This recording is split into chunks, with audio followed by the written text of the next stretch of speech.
Hey guys! I'm excited to start chapter 2 of Number the Stars. It's titled, Who is the Man Who Rides Past?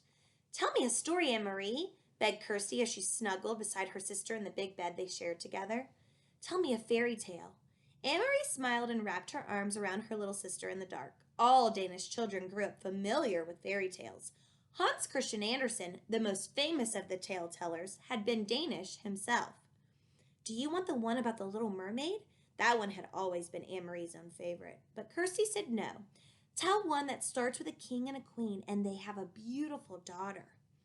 All right, once upon a time there was a king, Anne-Marie began. And a queen, whispered Kirsty. Don't forget the queen. And a queen.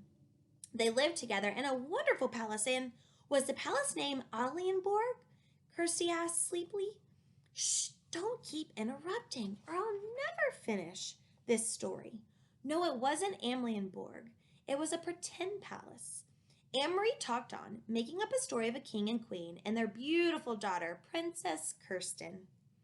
She sprinkled her tale with formal balls, fabulous gold-trimmed gowns, and a feast of pink frosted cupcakes, until Kirsty's deep, even breathing told her that her sister was sound asleep.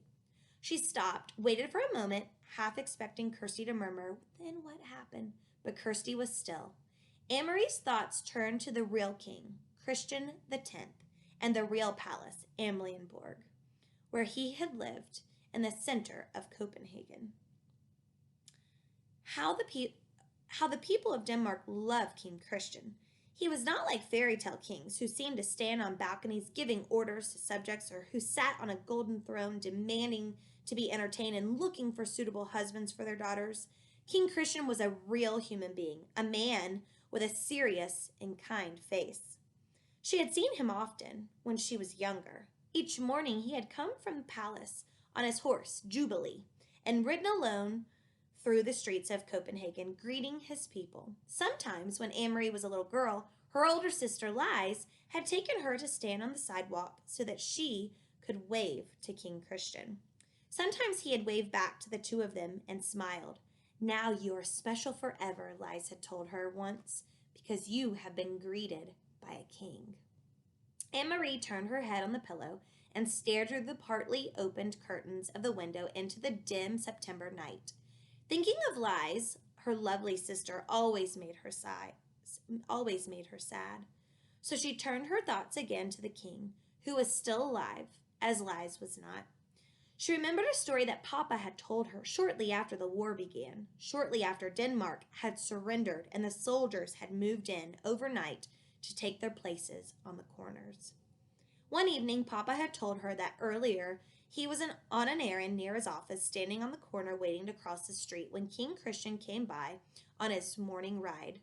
One of the German soldiers had turned suddenly and asked a question of a teenage boy nearby.